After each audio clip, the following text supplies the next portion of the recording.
this week, yeah, we went Right. this week. It's just, So you're live on Facebook. Yeah. Going live. Let's see if I go. All right. If I go here, let's see. All right. How can I get like just Chris, everything? that's your wife? Yeah, that's my wife. Yeah. Very Yeah, attractive. we've been married 49 years. Nice. All right, we ready? All right, we're ready. Yep. All right, this is Sean Foster's Tennis Academy. Ambidextrous Tennis. Interview Chris. Take one. Hello, everybody. John Foster, John Foster's Tennis Academy. Going to be talking about ambidextrous tennis. And I've been coaching that for a couple of years now. I have a great tennis professional with me today, Mr. Chris Bovett.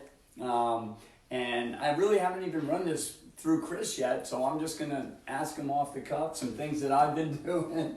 And I'm sure he has some experience with ambidextrous coaching. So let me start with that, Chris. And if you don't know who Chris Bovett is, he's one of the top tennis pros in the world from England. He was ranked in the world, played 9 Grand Slam tennis tournaments, and as he's coached players in the top 50 in the world. How many players have you made in the top 100 in the world? Is there A few. I mean, Yeah. Duke, David, Richie, and Rocky was 120. Right.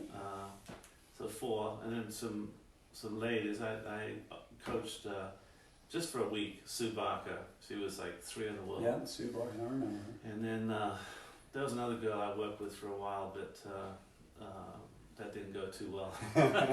She was 7 in the world, but I didn't like her attitude. Didn't go. So just a few. Right. A few. Okay. Have you run into any of these players and you coached hundreds and thousands of college tennis players? I'd say just like myself, I coach players that play high school is nothing. If you take lessons with me, it's usually you want to play college and or professional, and they probably go hand in hand. Chris is, he's kind of my mentor. I look up to a coach like Chris Bovett because that's what he's done. That's a coach that creates from the beginning, and then they stay with him, and they come back to you when they're on the tour. So he's not hand-me-down coach where he comes off the tour and now he's coaching these players, but he didn't develop them. Yeah. It's a developmental coach. Yeah. So ambidextrous, what do you think of that? I'm sure you've run into it. So are you talking about coaching people to be ambidextrous? Yeah, actually, that's what I've been doing. I ran across it, Chris, where I was at River Oaks, and I'd have somebody, because when I teach the serve, and they're just starting out, let's say they're 6, 7, 8, or even if they've been playing and they do this serve, they got to learn the throwing motion, right? So I don't even teach. They start here, they got to learn the throwing motion, just like Jay Berger. You don't need how you get the racket back there, and I talked about it in one of my other segments. How you get it back there, that's a style. You actually don't need all this. You can take it classical, you can take it like the Andy Roddick styles. You could just start right from the shoulder, and if anybody looks at Jay Berger's videos and why he was top 10 in the world, that's the motion you need to learn. So I start people off like this at the net, and I throw the ball high for them so they have to reach and hit it. So they learn the contact point.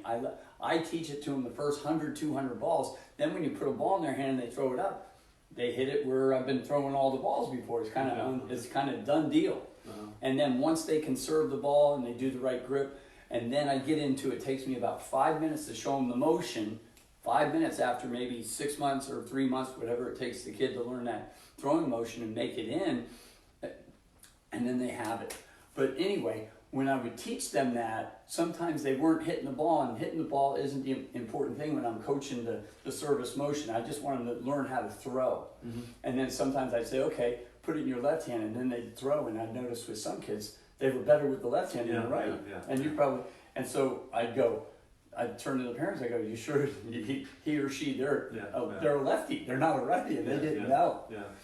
And so I'm like, 20 years ago, I'm thinking, man, that would be cool. I could teach this guy to serve righty and lefty. I mean, that would be a heck of a weapon. Wouldn't that be? And there's only been one pro on the tour that's really won a Grand Slam, Luke Jensen. Luke and Murphy, they won a Grand Slam together. So he's the only one. And everybody tried to talk Luke. We haven't talked yet. I have a few people reaching out to him. Hopefully I'll hear from him soon. Because I'm moving forward this. I'm going to change the way tennis is taught across the board in the world. Because wait till you see the results I have. I mean, Yeah, kids yeah. can do it. Yeah. And it makes the other side better. Like it, Chris, when I have them do it with the right, and they're righty, and they're learning, and when I make them do the left, maybe they weren't even making contact. All of a sudden now they can make contact, Yeah. or it's cleaner contact. Yeah, yeah. Have you ever noticed something like that? Yeah, I have actually, just a couple of times, not a lot, but I am reminded of Rosewall, and Rosewall was left-handed, and for some reason they made him play right-handed, and he never had a great serve, and so apparently he threw, as I understand it, left-handed, obviously like you're talking about, the throwing motion is the big deal, and sometimes you get people who just can't throw. They just have no clue They how to haven't throw. done it, right. And so I think in the women's game you see much better serves now than you used to see, and some great motions. Ashley Barty, I really like her motion. They're more throwing motions, Right. More. Now the ambidextrous thing, I saw Luke Jensen play a college match at Chancellor's one time, and it was a college tournament, and I didn't know anything about him. I'm watching him play, and I'm watching this guy and he's serving, and all of a sudden I see this way, and I thought, that's weird, wasn't he right-handed? I was watching, and so I watched again. I noticed that he was using both sides. The thing I felt was confusing for him was I saw him miss a first serve, and I don't know what the score was, but I'm assuming it was a big point. And he missed his first serve, and then he moved around to do the second serve, and he was going to do it left-handed, but then he thought twice about that. So then he moved around this way. But he was thinking, right-handed, and that's legal, right? Yeah. Oh, People. And he was thinking. So my thought process on that was, wow, that's confusing. I could see the weapon, but then I wondered about the confusion that he was going through. Yeah. And that maybe the losing a little bit of the continuity, like, when you miss the first serve, then you've got a little bit of a feel for what might have happened, so that when you do the second serve, you can make adjustments. Yeah. But if you're using the left-handed, you serve the first one right-handed, and the second one's left-handed, seemed like that might have been a little bit of a problem, so I don't know. That's why I'd like to talk to Luke. I want to ask him those questions, and I'm sure we'll get there one day. Yeah. Just what you said. I don't think he would be, like with my kids, now what I'm doing, Chris, I've changed the last year, because even though the kids are like 60, 70% there with the left hand, when they start competing and playing, they're not going to do that, even though they're so close. So now what I've done is I have about 5, 6 kids. They're serving left-handed and playing right-handed. So when they start playing tournaments and they're confident, and I'm at that level right now where the kids are going to play.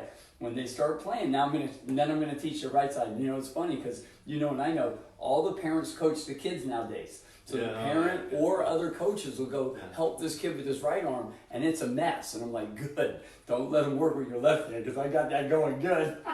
It's true. It's good. Yeah. So then I'll get them on the right side. Now, think about this, Chris. Like, my sales point to these kids are, see that sun over there? Look. So you're going to be able to serve here, not looking at the sun, and then on that side, you'll serve this way, and you won't have the sun. You get a lob, the ball's over there, you'll just turn here and hit it. Yeah. And you'll see through my videos, Matt Musil did a story on me. He's going to do it again, because he teaches basketball left hand, right hand. Okay. Yeah. Okay. So anyhow, at first, I tell it as a sun thing, but not only that, the body is more symmetrical. If you do it, like I took up tennis late, and my right arm, like, one arm's bigger than the other. My left chest is bigger than my right chest. Yeah. And I didn't play tennis till I was 15, and I quit boxing, but I was a very good athlete, and I found a great coach. Yeah. It's all in the coach. You get the right coach. This guy, within 1 year, I was competing with kids that played their whole life. Is that Garrido? Did you say it was Garrido? No, not Ray. It was Saki Balafis. He was a Greek guy. He was an Olympic pole vaulter, but he was so perfect. Everything, he thought I was the next board. I had board strokes. The only problem, he messed up with me, and I tell people this, and as a coach, you probably know this, your style has to fit your personality. Yeah, for sure. So, he thought because I could run, I was fast, I was one of the top boxers in the United States, he knew I could compete. And so, he made me like Borg. I reminded him of Borg. I had the long, so all these strokes, looping, topspin. Here's the problem. Borg has on the tennis court the patience of a saint. I have the patience of a fly. I mean, I want to go boom, boom, boom. I'm a server. I'm an Edberg. I played 3-set matches, Chris. I didn't hit one ground stroke. Okay. Yeah. So I would play matches when the coach lined you up like that, and I hated the win. Was hitting 30 balls with this guy. I don't want to do that. Yeah. I would do it sometimes. Sometimes it cost me matches. I would win the first set. I'd be winning the second set, and I'd be bored and tired and lose the match. Why? Because I hated to play like that, and I didn't want to do that. Yeah.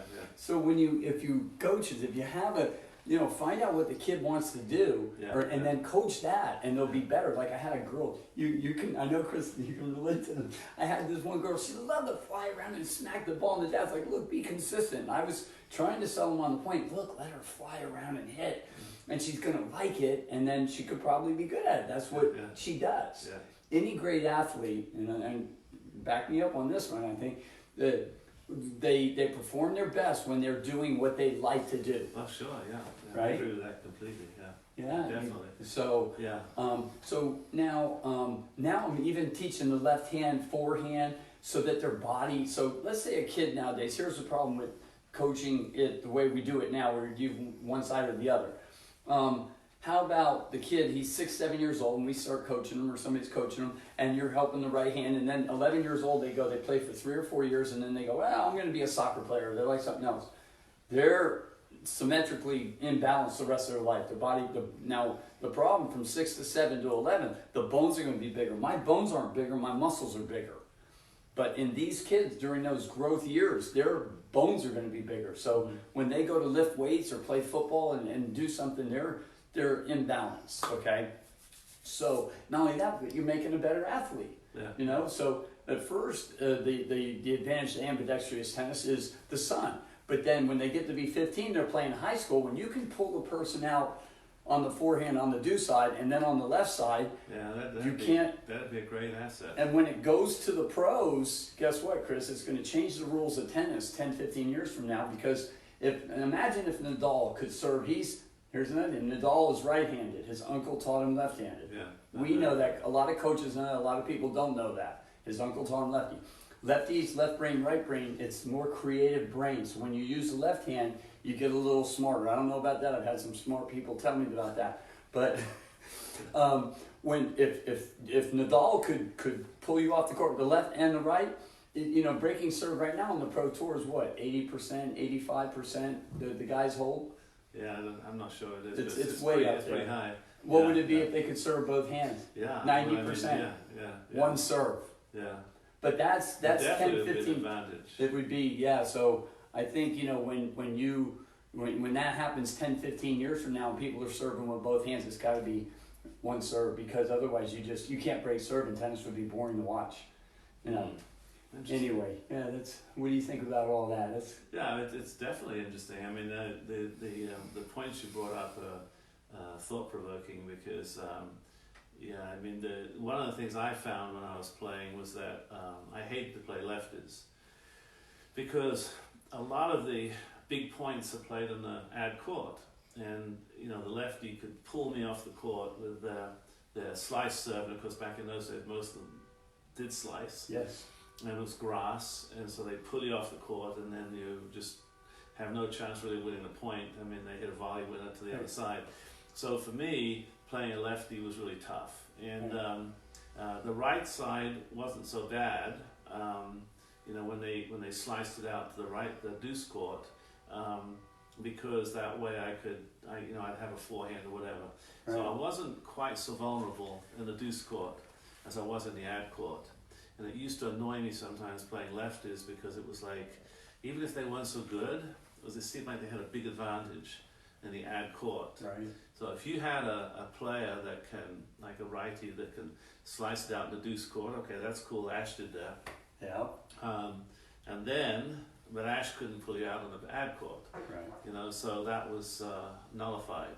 And if you had somebody, let's say Ash could do it, and then you play Roach in the ad court, then you've got that'd be a tough problem. That's a new level. You have a big problem. Yeah, right? You certainly would. Yeah, that's cool. I talked with Michael Russell when I was working with one of my students, Landon, who knows you, and he was talking about how Federer, how is it to play Federer? We asked him, because he just played him like 2 months ago. He goes, when you play Federer, he's going to, every time you think you got him, it's deuce, and he's going to pull you off the court on that deuce court, and you got no chance, and he makes it every time. He puts it out there, and now it's just rope-a-dope till he has you. And he doesn't. It's the easiest serve. You know, the slice serve for me, I remember playing this mixed doubles match in Houston Open, and against the lady pro who was a lefty, Right. and she was playing deuce court.